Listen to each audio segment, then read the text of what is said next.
The Rachel Maddow Show starts right now. Good evening, Rachel. I hereby rate you excellent. Thank you. I hereby review you as unmissable. That's the only rate and review that I need. I'll do that whenever you want. It's basically, I've got a little string on the back of my neck. You just pull it, and I'll say that anytime you need me to. Thank you. Thank you, my friend. And thanks to you at home for joining us this hour. Pop quiz. Ready? American history pop quiz. Who was the head of the Republican Party at the height of the Watergate crisis? Who was the head of the Republican Party when Nixon resigned? Poppy Bush. George H.W. Bush was the chairman of the Republican National Committee from early 1973 until just after Nixon resigned in the fall of 1974. And when he was head of the Republican Party, in the summer of '73, right after White House counsel John Dean started testifying about Nixon before the Senate Watergate Committee, right after Dean had started basically spilling the beans on not only the crime, but the cover-up and the Nixon enemies list and all the rest of it. That summer, July 1973, Republican National Committee Chairman George Bush set out on a listening tour. He traveled to 4 states to assess the mood of the Republican Party when it came to Watergate. How were the party faithful feeling about Watergate? How was the party coping? How was this playing outside Washington? We know that he did this, and we know what the results of that listening tour were because George Bush wrote this memo about it. Date July 2nd, 1973, memorandum to General Alexander Haig. Haig was White House Chief of Staff, right? From George Bush, you see the initials there next to it, GB. Dear Al, I prepared the attached mood of the party memo for the president. And then he gives the bottom line, quote, we're in fair shape. I expect when we get by those witnesses dragged in by Dean, we'll be doing okay. All best. And then, indeed, there is this 2-page memo that is attached. And the 2-page memo is addressed to both General Haig, the Chief of Staff, and to President Nixon himself. It's listed as confidential, but no action required. Here's what Poppy Bush says. Quote, I have just returned from a 4-state visit, see attached schedule to show types of events. With the exception of a meeting with students at the University of Washington, the other meetings were party and press meetings. The press questions, he said, were 95% about Watergate. And it wasn't just the press with that fixation. Quote, Poppy Bush says, the party people asked me almost exclusively about Watergate. But he then goes on to describe his overall findings on his listening tour. Quote, I would summarize the mood as follows.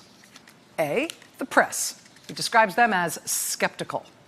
And here, keep in mind, he's talking about the press that he has encountered on this 4-state listening tour outside the Beltway in these 4 states to which he has traveled. He says the press out there in the country is, quote, more civil than Washington, D.C. and New York press conferences. For the most part, willing to entertain the thesis that party is not the loser out of the scandal, meaning that the Republican Party as a whole is not being tarnished too much by the Watergate scandal. B, George Bush then assesses the mood of the students with whom he met. Quote, unwilling to accept at all my conviction that president is uninvolved in Watergate. Quote, reasonable acceptance of the thesis that party should not suffer because of Watergate. Civil in attitude, good questions. And then finally, he gives his assessment of the mood of the party people. So this is the chairman of the Republican Party at the time, 1973, talking about the base, talking about how the Republican Party faithful out there in the country, how they're feeling about this Washington scandal, this Watergate scandal, as John Dean is testifying and as the scandal is really starting to consume official Washington. According to George Bush, Republican Party chairman, the summer of '73, in his assessment, the party people, quote, the party people have a, quote, almost unanimous desire to believe that the president is telling the truth. Abhorrence of enemies list, the enemies list that John Dean had testified about, quote, immense frustration about CRP, that's the Committee to Re-elect the President, better known now as CREEP. He says, quote, all that money sitting there and its continued existence. Remember, this memo was written in the summer of 1973, after the '72 election. So Nixon had already been reelected at this point. He's saying the party faithful are frustrated that the Committee to Re-elect the President still exists with all that money sitting in it, especially if it's going to turn out to be a slush fund related to the Watergate scandal. According to Poppy Bush, the party people, quote, also feel the press is playing up Watergate too much. He says the party people have, quote, unanimous distrust of John Dean, but some uncertainty as to his testimony. The party people, quote, generally want the president to hold a press conference or speak out. They generally do not feel the president should appear before the Senate committee. And then he gives his summary. Quote, so this is George Bush, then head of the Republican Party, right? Explaining he's got this personal conviction that the president was uninvolved in Watergate, even if people don't believe him about that. Here was his conclusion for President Nixon and the White House Chief of Staff that summer in this confidential memo. Quote, the party people need shoring up. They want to believe in the president. They are hurt and embarrassed by Watergate. They feel betrayed by Watergate. But when told we will overcome, based on the president's record and party's principles, they react enthusiastically. The party people need shoring up. Tonight, after another difficult day in his own summer of escalating scandal, the current president of the United States definitely set out to shore up the party people. Tonight, the president is in Indiana holding what the White House described as a Make America Great Again rally, promoting support for a Republican candidate who's trying to unseat Democratic Senator Joe Donnelly in Indiana. Much like President Nixon in the summer of 1973, the whole country knows, and the Republican Party itself knows, that a crucial factor in how this is all going to work out for the president and for the party is the level of support and enthusiasm and trust that the president continues to inspire from the Republican base, from the party people, right, who George Bush set out to survey in the summer 45 years ago. And both with Nixon 45 years ago and with President Trump tonight, everybody looking at this presidential scandal in a clear-eyed way knows that there's a connection between the amount of support the president can continue to count on from the party faithful. There's a connection between that and the extent of his own legal jeopardy. Yes, the president appears sort of proverbially bulletproof in terms of whether or not this scandal will dent his standing with the members of the Republican base who love him the most. But everybody knows from American history, even from the history of this president, that you can only take so much before even the party faithful start to wither a little bit in their support and confidence and trust in the president. And that may end up being absolutely crucial as to his ultimate fate and to what happens to the fate of the president and his party together. Right? And the president's legal jeopardy, the extent of the president's legal troubles, the extent to which he was drawn into the scandal personally, in 1973, that wasn't yet clear for Nixon either, right? John Dean was just starting his testimony. The Republican Party chairman was still telling everybody he was absolutely convinced that Nixon had no personal involvement in the crime or the cover-up, which he absolutely did. There's that level of uncertainty today as well about how much the president is going to be personally implicated in the scandals that continue to surround him. Today, the New York Times broke yet another story about this president's apparent personal involvement in the scandal that has started ensnaring his campaign aides and his business associates, including those who are now flipping against him, a la John Dean. The president's personal lawyer, Michael Cohen, pled guilty last week to 8 federal felony charges, and in so doing, in open court, under oath, the president's personal lawyer implicated the president himself in 2 of the felonies to which Mr. Cohen pled guilty, both of which were campaign finance charges. Both of those felonies involved a tabloid company called American Media and its flagship publication, the National Enquirer. Well, today, the New York Times reports that the president and Michael Cohen, beyond the 2 hush money payments already implicated in Cohen's felony pleadings, Times reports that Cohen and Trump also made an effort to buy up all of the dirt and information that the National Enquirer and its parent company had stockpiled on Donald Trump as a public figure, dating all the way back to the 1980s.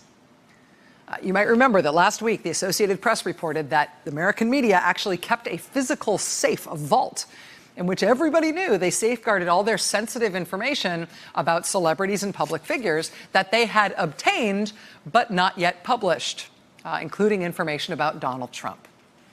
Well, today's revelation from the New York Times is essentially that the president at least tried during the campaign to buy the contents of that safe. Again, 2 hush money payments related to that company and paid out during the campaign have already resulted in felony charges for the president's personal lawyer, felony charges in which the president himself has been named as a co-conspirator. Right? The president's lawyer has said under oath that the person who directed the commission of those felonies was the president. The president's business is also apparently implicated in the commission of those felonies, according to the criminal information filed in court alongside Michael Cohen's guilty plea. If that part of this alleged criminal enterprise involving the president now also turns out to involve a greatly expanded universe of derogatory information about the president that the campaign may have been trafficking in or trying to buy for the purpose of influencing the election, well, who knows where that is going to go. But when things came to an end in the Watergate scandal, it was because of a Supreme Court ruling. A unanimous ruling from the United States Supreme Court, which ordered the president to comply with a court-ordered subpoena to turn over the White House tapes. That's what resulted in the public release of those White House tapes. It was the public release of those tapes which really broke the dam in terms of Republican support for Nixon. Realizing that he would likely be impeached and removed from office, including by many votes from members of his own party in Congress, President Nixon then resigned. That case at the Supreme Court that led to that outcome is legendary because it had such profound consequences. But as a matter of law, that Supreme Court ruling is not seen as controversial, right? It was a unanimous ruling, for one, including from judges who'd been appointed by President Nixon. Since Watergate, that ruling has come to be seen as a bedrock part of modern jurisprudence that proves that in America, even U.S. presidents can't break the law or defy the law with impunity. There's a lot of Supreme Court rulings that are very well known because they're the source of controversy. U.S. v. Nixon is very well known, but it's not because it's the source of controversy. It's not a controversial ruling. That said, President Trump's Supreme Court nominee, Brett Kavanaugh, has, very unusually, suggested publicly that, quote, maybe U.S. v. Nixon was wrongly decided. And now today, Democrats in the Senate have announced that one of the witnesses they will call to testify next week at the confirmation hearings for Brett Kavanaugh will be Richard Nixon's old White House counsel, John Dean, who came clean with the Senate Watergate committee and told them all about the crime and all about the cover-up, and that ultimately resulted in the dominoes starting to fall that resulted in the end of that presidency.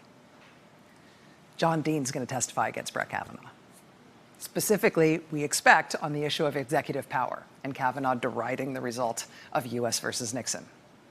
I mean, if this White House right now is at all trying to swim its way out of the comparison of this president's scandals and Watergate, and indeed the unfavorable comparison of this White House to the Nixon White House in the Watergate era, it turns out they're swimming against very, very strong, very fast historical currents here. So we're gonna have more coverage on that tonight, including we'll have an interview tonight with the reporter who first broke the news about the National Enquirer and its safe full of compromising information, including on the president. Hey there, I'm Chris Hayes from MSNBC. Thanks for watching MSNBC on YouTube. If you want to keep up to date with the videos we're putting out, you can click subscribe just below me or click over on this list to see lots of other great videos.